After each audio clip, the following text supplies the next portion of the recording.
It was Friday night at the Rusty Anchor, a dive bar on the outskirts of town where truckers, bikers, and locals mixed without asking too many questions. Marcus Blaze Donovan was nursing his third whiskey at the corner of the bar, trying to forget another week of nothing making sense. 42 years old, vice president of the Iron Wolves Motorcycle Club, covered in tattoos that told stories he'd never speak out loud. He'd seen a lot in his life, most of it ugly, but nothing prepared him for what was about to happen. The woman stumbled past him, heading toward the bathroom. Mid-20s, dark hair. Wearing a blue dress that suggested she'd come here looking for a good time, not whatever was happening to her now. Her steps were uneven, her hand gripping the wall for balance, and her eyes had that glassy, unfocused look that Marcus recognized immediately. Not drunk, drugged.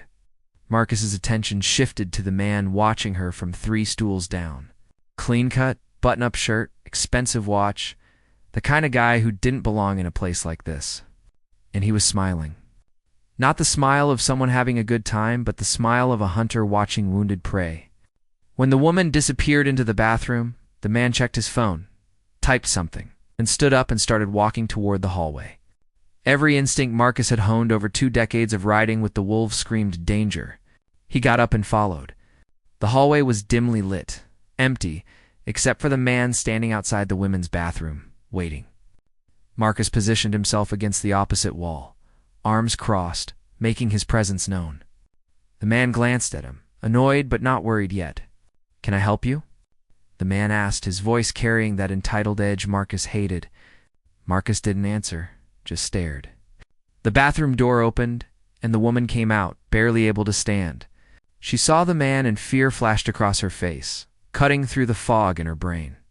"There you are," the man said, reaching for her arm.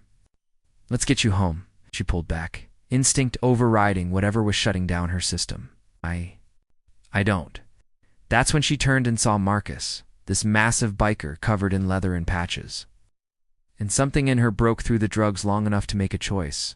She stumbled toward him and grabbed his vest with both hands, her voice barely a whisper but loud enough to shatter everything. "That man drugged me, please. He drugged me. Yes. If those words hit you in the gut, drop a comment saying we see you." Marcus felt his blood turn to ice and fire at the same time. He looked at the man whose expression had gone from annoyed to calculating in half a second. "She's confused," the man said smoothly. "Had too much to drink. I'm just trying to help her get home safely." Marcus wrapped one arm around the woman, supporting her weight, and with his other hand pulled out his phone. "Then you won't mind if I call an ambulance and the cops to sort this out?"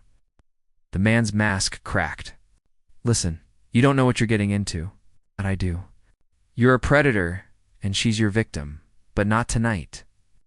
The woman was barely conscious now, her head resting against Marcus's shoulder. He could feel her heart racing, her breathing shallow. Whatever this piece of garbage gave her was hitting hard. The man took a step forward. Marcus's voice dropped to something cold and final. "You take one more step, and I promise you'll leave here in worse shape than her." For a moment, they stood in a standoff.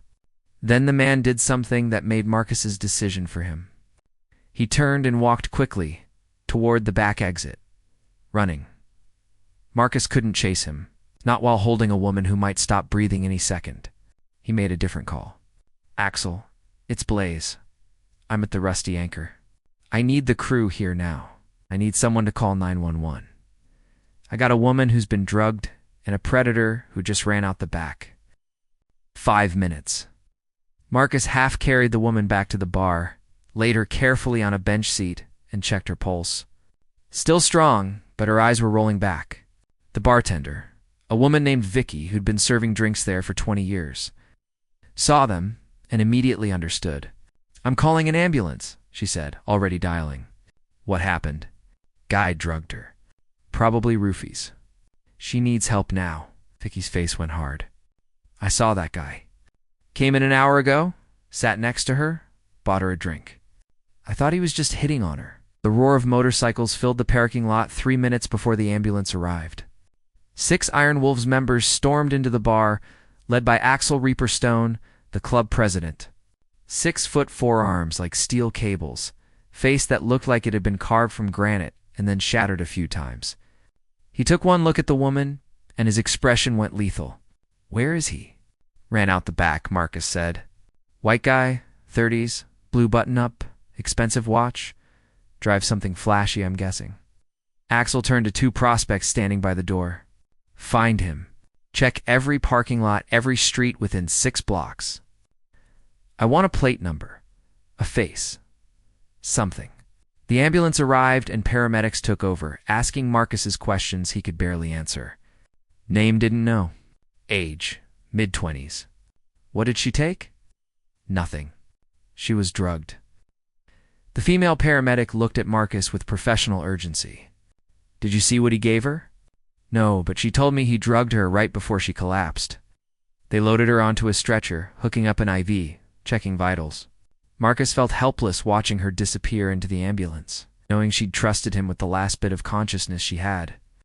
The police arrived 8 minutes later. 2 officers, one older, one younger, both looking tired and skeptical until they saw the Iron Wolf's patches. "We got a call about an assault," the older officer said. Marcus pointed to the ambulance. "Woman in there was drugged by a guy in the bar. He ran when I confronted him, and you are?" "Marcus Donovan. I was sitting at the bar, saw her stumbling, saw him following her, intervened." The officer wrote that down. "You get a name? Description?" Marcus gave them everything he remembered, which wasn't much. The officer sighed. "Without a positive ID from the victim and evidence of what substance was used, this is going to be hard to prosecute even if we find him. So he just gets away with it?" Axel's voice carried a threat that made both officers tense. "I didn't say that. We'll investigate. But realistically, these cases are difficult." Marcus felt rage building. "She told me he drugged her. Those were her exact words before she passed out. I believe you. But a good lawyer will shred that in court.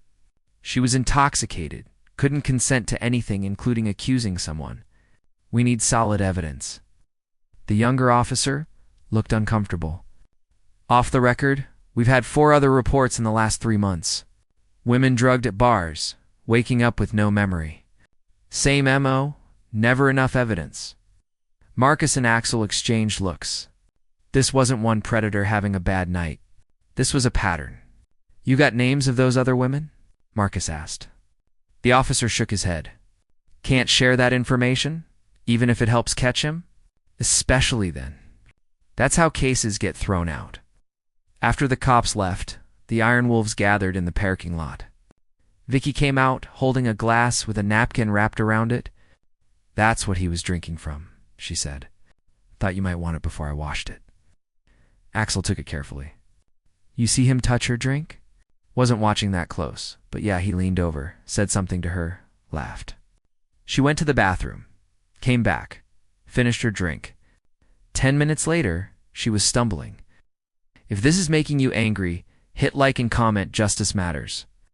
Marcus looked at his brothers. "We find him. We make him talk.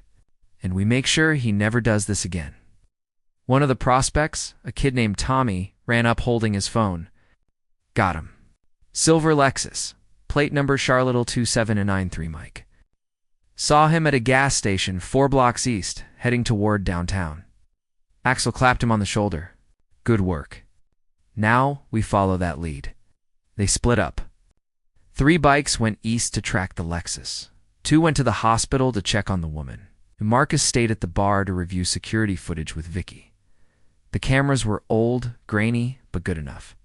Marcus watched the man sit next to the woman, saw him buy her a drink, saw him talking, laughing, being charming. Then the woman got up, went to the bathroom, and when she came back, the man slid her drink across the bar toward her. There, that was the moment. But the angle didn't show his hands, didn't show him dropping anything. Just him moving her drink. "Can you send me this footage?" Marcus asked. Vicky nodded. "Cops already got a copy, but I'll send you the file too. I've been doing this job long enough to know how these things end. Girl wakes up, can't remember anything, cops can't prove anything, guy walks free. Makes me sick." Marcus's phone rang. It was Trigger, one of the guys who went to the hospital. Woman's awake. Named Sarah Mitchell. 26, works as a graphic designer. She's scared and confused, but she's talking. Says she came here with friends. They left early. She stayed for one more drink. Met that guy? Thought he was nice? Next thing she remembers is waking up in an ambulance. She'll remember anything he said? Any details? Said his name was David. Claimed he was a lawyer. Drove a silver car. That's all she's got before everything went blank. Marcus thanked him and hung up. A lawyer named David driving a silver Lexus. It wasn't much, but it was something. Axel called 20 minutes later. We found the car. Parked outside an apartment complex in the North District. Building his security cameras, probably thinks he's safe. We going in? Not yet. Reaper's got a better idea. Marcus met the crew outside a diner 3 blocks from the apartment complex. Axel laid out a plan that was risky, possibly illegal, but absolutely necessary. We confirm which apartment is his. We watch him, document everything. Then we bring in someone who can make this stick legally. Who? Axel smiled. Detective Rachel Ortiz. Gang task force. We've had run-ins before, but she's clean. Cares more about victims than politics. Marcus remembered her. Tough, smart, didn't back down, even when facing down a dozen armed bikers. If anyone would take this seriously, it was her. They spent the next 4 hours watching the building. The man, David whatever his last name was, came out twice. Once to move his car, once to grab food from a delivery driver. They got photos, confirmed the apartment number, and ran the plates. David Castellan, 34 years old. Corporate lawyer at Hendricks & Gray. No criminal record. Clean as they come on paper. But Axel had connections, and those connections dug deeper. 3 civil suits filed against him, all settled out of court. 2 restraining orders from ex-girlfriends. And a complaint filed with the State Bar Association that was dismissed due to lack of evidence. This guy had been doing this for years and getting away with it. When Detective Ortiz arrived, she didn't look happy. You better have a damn good reason for calling me out here at midnight, Axel. We got a predator. Drugged a woman tonight, ran before we could stop him. But we tracked him here. Ortiz's expression shifted from annoyed to focused. You have evidence? Marcus handed her his phone with the bar footage. This shows him with the victim. She told me he drugged her right before she collapsed. She's at County Hospital right now, confirming everything. Ortiz watched the video twice. This isn't enough for a warrant. You know that. Which is why we need your help, Axel said. Talk to Sarah Mitchell. Get her statement. Check for other victims. This guy's got a pattern. Ortiz studied them. And what do you want out of this? Justice, Marcus said simply. She grabbed onto me and whispered for help. I'm not letting that go. Something in Ortiz's expression softened. All right, I'll look into it. But you all stay away from him. If this case falls apart because of biker vigilante justice, every woman he's hurt will never see him face charges. That was the hard part. Walking away, letting the system work when the system had failed so many times before. But Marcus trusted Ortiz. She wasn't like other cops. She actually cared. 3 days later, Ortiz called Marcus directly.